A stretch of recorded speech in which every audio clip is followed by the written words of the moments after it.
Күнді бір капам психика öğreneli sayfasının yeni sanını yaqtırıp anlaşılığını ümit qılaman. Dostlarım, ma'lumluq, biz doktorxonaga kesel ko'rsatkili borgan vaqtimizda ko'pincha vaqtlarda oldi bilan qon tekshirish qildi.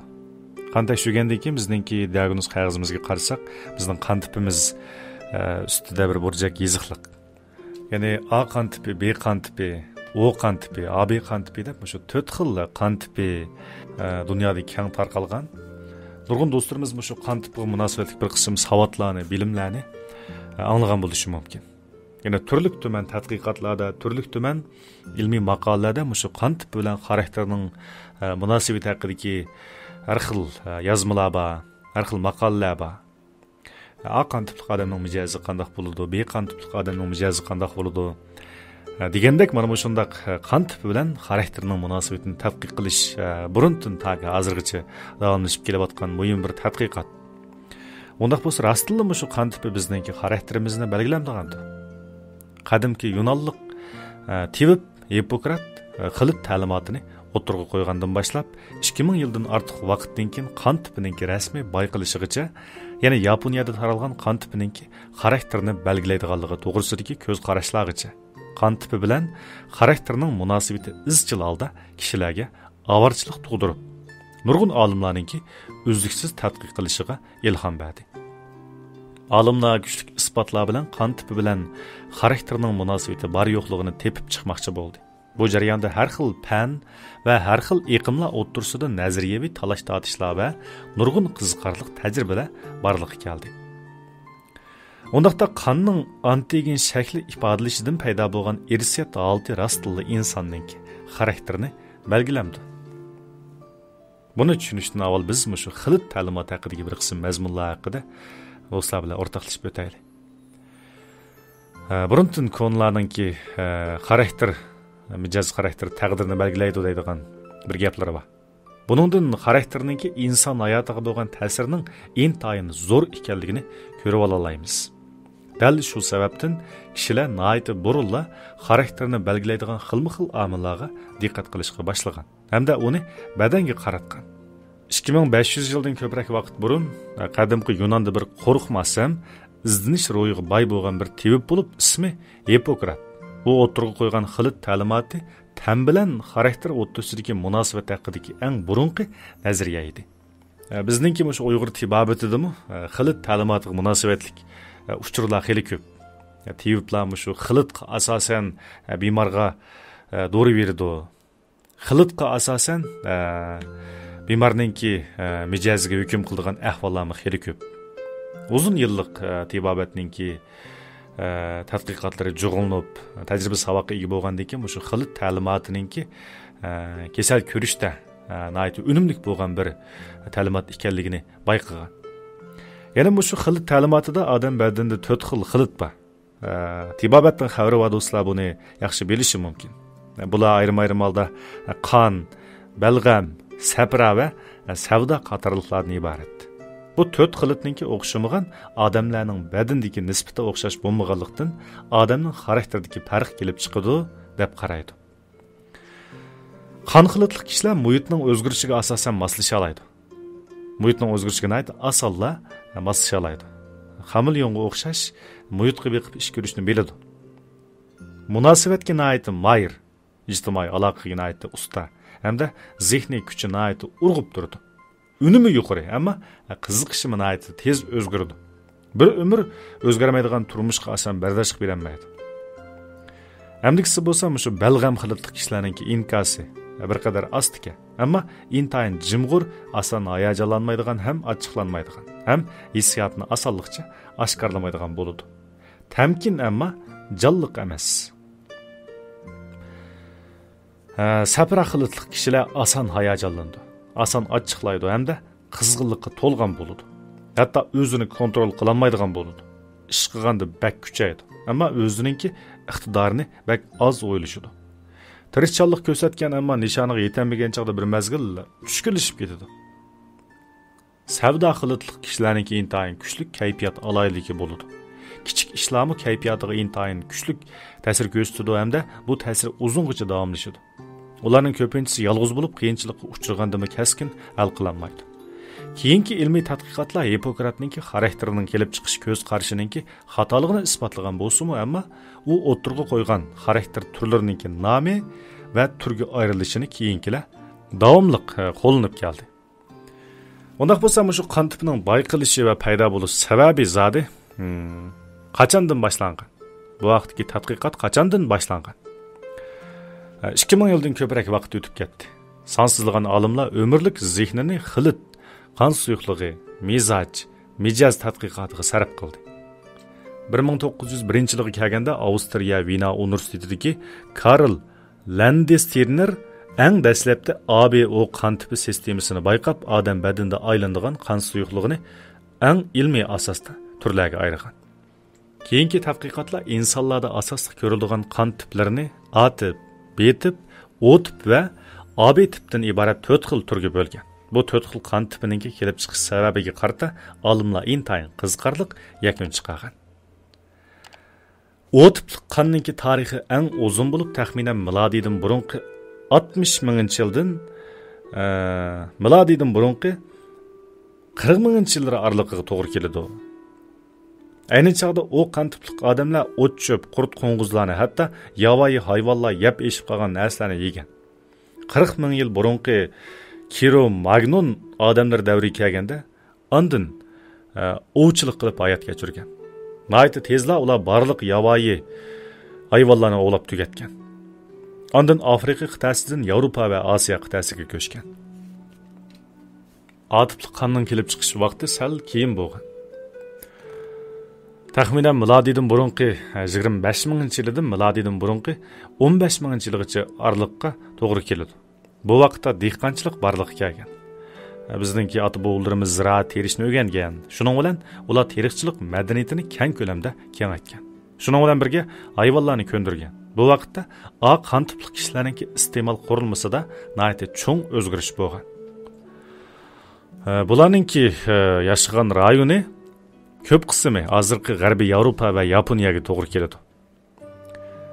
B tipli qonninki kelib chiqish vaqti taxminan milodiydan burunqi 15 minginchi yildan yangi asrgacha bo'lgan oraliqqa to'g'ri keladi. Yer postininki yo'tkilishi sababidan ayni chog'dagi Shimoliy Afrikadagi bir qism kishilar ko'chishga majbur bo'lib, issiq Belbog'dan sovuq bo'lgan Himolaya tog' tizmasiga kelgan.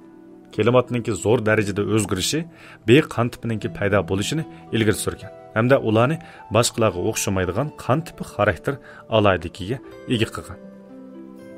Mo'ng'ul urug'ininki badanda B qon tipli xarakter eng ro'shan gavdalangan. AB qon tipi kelib chiqqan davrda eng keyin bo'lib, taxminan 1000 yillar ilgari paydo bo'lgan bo'lib, intayin zamonaviy qon tipi hisoblandi. AB qon tipli qon Yevropa uslubidagi A tipli qon bilan Mo'ng'ul chorbichi alaydilikka ega bo'lgan B qon tipidagi kishilarningki birikishdan kelib chiqqan. Bundaq kishilar chidamchan bo'ladi. İmmün sistemisining iqtidori bir qadar kuchli bo'ladi, ammo yomon sifatli o'sma kasallarga giribtor bo'lish xavfi cho'ng. 20-asrninki 70-yillarga kelganda Yaponiyalik Nomi Masahiko ismli olim o'zininki qon ta'limotini o'tirg'a qo'ygan. Uning qarashicha, u qon tipli odamniki muhabbat nafrati aniq bo'ladi. Ish qilganda voyga yetkazib qiladi. Tamoq tanlamaydi. Hatta har qanday yangi narsalar bo'lsa, yaverdi. Yeyishga jur'at qila oladi. Ular oson uxlaydi. Mayli yo'lda bo'lsin yoki kemida bo'lsin, hech qanday narsa ularningki uxlashiga ta'sir ko'rsatmaydi. Hamda ularning ko'p qismi taq chiqish va sayohat qilishni yaxshi ko'rdi. A qon tipli odamlarning yerimdan ko'pragi mukammallikni qo'llashadiganlardir. Ular tug'mi sezgur keladi. Atrofidagi kishilarning xiyoldan ortiqcha gumonlandi. O'z turgan kollektiv yoki tashkilotga bagrak beqindi. Ular o'zini kontrol qilishga mayr. Kayfiyatga agishib, hissiyotini ifodalamaydi. Shunlashqa qarmoqqa prinsipchan va o'ychan ko'rindi. Ammo ularning ko'nglini tushunmak intayin tas. Eng tipik bo'lgani A qon tipli kishilar tuyuq yo'liga kirib chiqolmaganda nervida ziyoda sezgurlik kelib chiqadi. U yana garchi A tip bilan B tipli qonninki kelib chiqqan vaqti o'zira bog'lanishlik bo'lsa-mu, ammo bu ikki xil qon tipininki xarakter alaydiligi butunlay aksicha bo'ladi. Nurg'un A qon tipli kishininki badanda ko'rilgan xarakter moyitininki aksicha bo'lgani dal B qon tipli odamninki xarakter alaydiligi bo'ladi.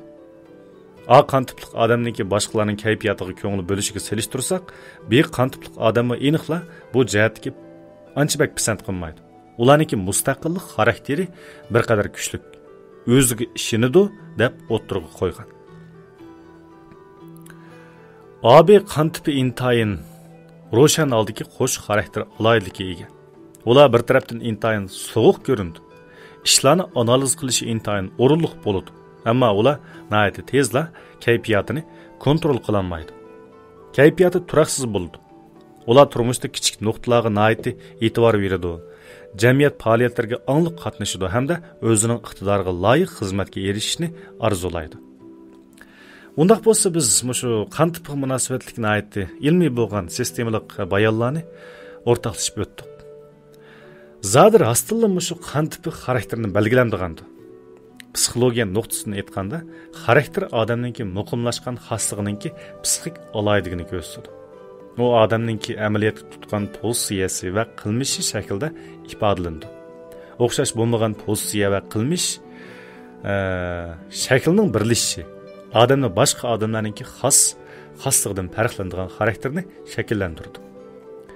Xarakterninki shakllanishiga ko'p tarafli omillar ta'sir ko'rsatilgan bo'lib, bular irsiyat omili, oila omili va fiziologik omillarni o'z ichiga oladi.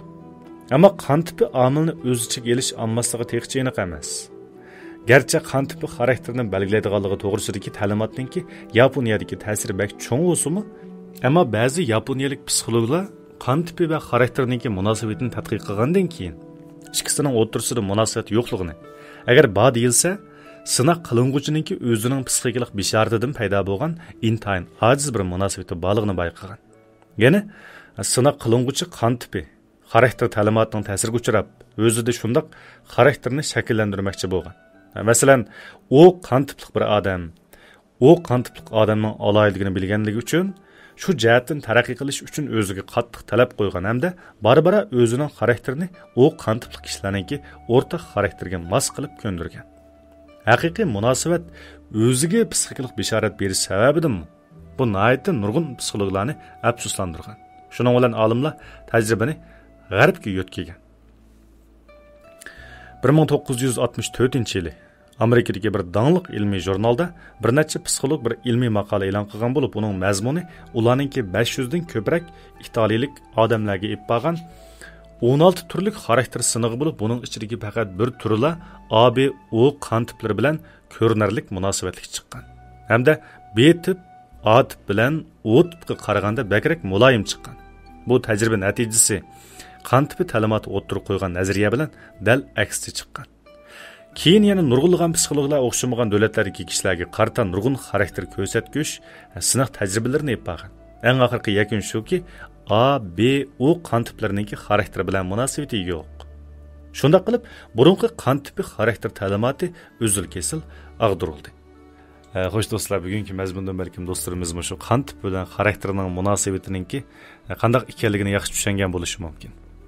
Yana biz o'ylaydi ekanmiz, qan tipi bilan xarakterninki nihoyat zish munosabati va o'xshash bo'lmagan qan tipdagi odamlarninki o'xshamagan xarakter mijozi bo'ladi deb o'ylaydi ekanmiz. Odam degan nihoyat murakkab bir jonliq. Mushu mazmunlardan ko'rib olg'ili bo'ladi. Odamningki mijoz xarakteriga hukm qilishda qandaqdir bir qilib qilsagan bir o'lcham. Mana bu shunda qan tipiga asosan hukm qilamiz yoki bo'lmasa qan tipi chuqum odamningki xarakterini belgilaydi degandek mana bundaq qiliblik o'lchamlar bo'lmaydi ekan. Odamningki mijoz xarakterining murakkabligi, tabiat dunyosidagi eng aqlliq, eng sezgir, aql idrokiga ega bo'lgan jonliq bo'lganligi uchun insonni bir qarabli tushunmak yoki bo'lmasa mana bu shundaq qilibning ichiga sep turib qan tipiga asosan bo'y egizligi va kazalar har xil amillarga asosan hukm qilishga faqatla bo'lmaydi ekan. Balkim hamda bu to'g'risidagi tadqiqotlar yana qan tipi bilan xarakterningki munosabati to'g'risidagi tadqiqotlar yana davomli bosh ko'tarib chiqishi mumkin. Bu xil ta'limotningki mazgili o'tib, uzil-kesil ag'dirilgan bo'lsa-mu, lekin yangidan yetishib chiqayotgan bir qism olimlar, tadqiqotchilar buni yana davomli tadqiq qilishi mumkin. Texmi ko'p mana shunday nodir mazmunlar davomli sizlar uchun. Bo'ldi undaq bo'lsa, aytki mazmunlarda sirdoshcha tininglarga saqliq, kashlik, uyqonlarga rahatlik tilayman. Xayr.